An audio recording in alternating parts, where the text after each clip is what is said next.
to have you join us again. Now let's get talking now. The final talking segment of the program. Let's tell you that Nigeria, being the largest economy in Africa, presents a vast market for the fashion industry, as the country is known for its diverse cultural heritage, which has greatly influenced fashion styles and design.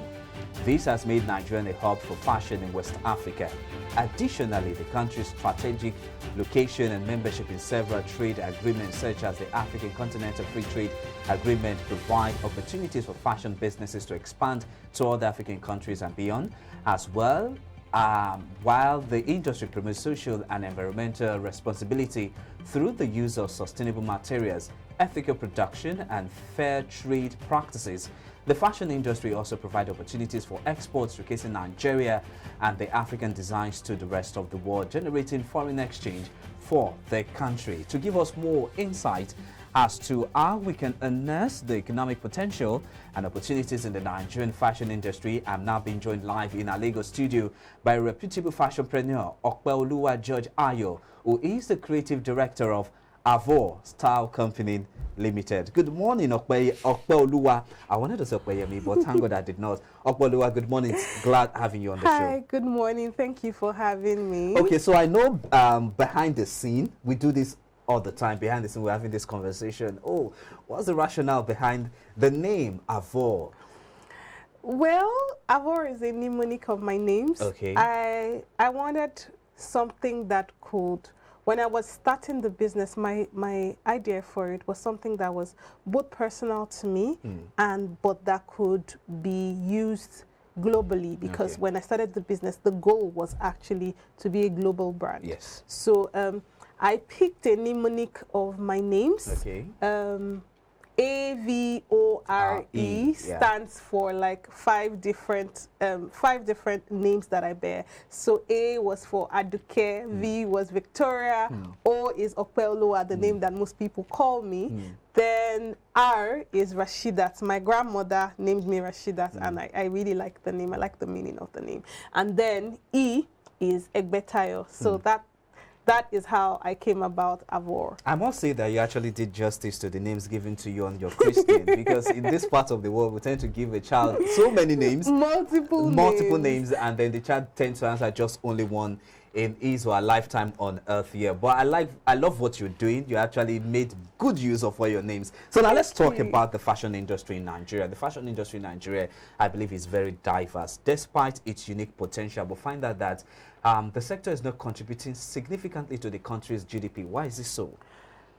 I think that the Nigerian fashion economy in the last couple of years has done very well. Okay.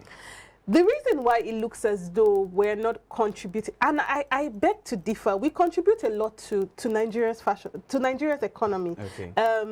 The fashion space has taken up a lot of, first of all, there's job creation in the fashion space. Yes. You have tailors, you have marketers, you even have, now you have social media influencers charging a lot of money to wear your clothes and tag you as a fashion designer. So we're creating employment. Also, it's noticeable that we sell a lot, we buy a lot of raw materials. Right now, there are markets in Nigeria that are solely for fashion raw materials. So if you say that we're not adding a lot to Nigeria's GDP, I beg to differ. Although, you guys are adding to Nigerian GDP, okay? Yes. But you guys are not doing as much as expected. Because if you look like France now, for example, France's economy is actually to a large extent being supported by the fashion industry. Yes. Okay, if you put us side by side with the French fashion industry, I would say that you just need to give us time. Okay. The French fashion industry has been a luxury fashion industry for about 100 years. Nigeria's fashion just started picking up in the 90s, which is just about 20 to 30 years ago. That's when we seem to have a fashion industry. So we're just scratching the surface. Also, I would think that the Nigerian fashion industry the major players in this industry right now are SMEs. Yes. So one young lady finishes from school and decides to learn tailoring and adds education as somebody who had gone to university to what the skill she has learned, buys one sewing machine, just like me. I started during my NYSC. Yeah, we're going to come to that. We're definitely going to come to that. It's part of the conversation. You know, and then she just tries, employs 1 or 2 people and starts.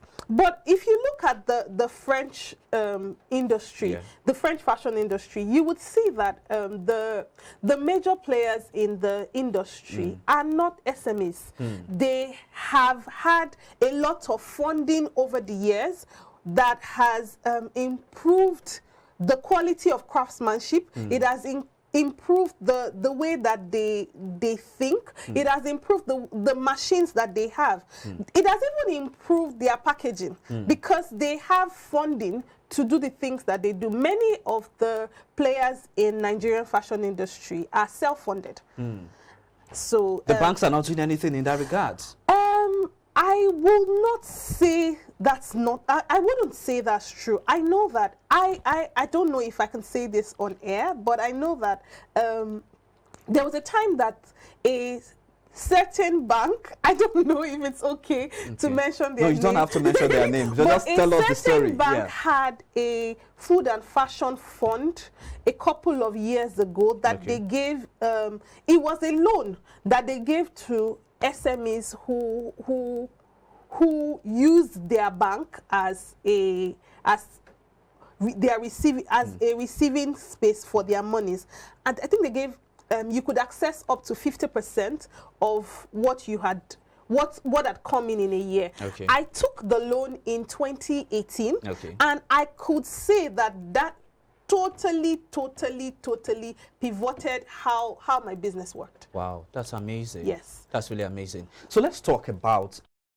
I wish that there were a lot more opportunities for young fashion designers or even established fashion designers to go from what they are to scale into more international brands, because it costs money. Yes, for it you does. to the fashion brands in the French fashion brands are, let's say, they are very well funded. So they get a lot of government support. They get a lot of government support, and they've also used this to build a perception that they sell luxury. You would understand that luxury is, well, if you know what luxury is not cheap. So very true. Exactly. Very true. So I think that we still have a lot. So I want us to put an end to this debate that is out there. A tailor versus a fashion designer. Help us, bring it home now. Who is a tailor? Who is a fashion designer? And how do you differentiate one from another? Before we talk about your success story. Or would you say you're a tailor? In fashion school, I learned that a tailor, I don't understand people looking down on tailors. It's shallow. demeaning. No, it's shallow. But bring it home now. Who is a tailor? Let's start with that. A tailor is somebody, is a skilled person Okay. who puts together pieces, mostly suits and jackets, together. And they do exceptional work. A tailor is versed, understands how to put a garment together to make it excellent. A fashion designer is somebody who creates designs. Who creates concepts. Okay, you're wearing this blazer. Let's change the lapel from blue to gold. I think that it would look nice. Most designers work with tailors. Yes, so I have tailors who work in... So why are people looking down on tailors? So how do you address that? That it is... Or could it be the name itself? No, I think it is education. People need to be educated that you don't have to be a designer to make money in the fashion industry.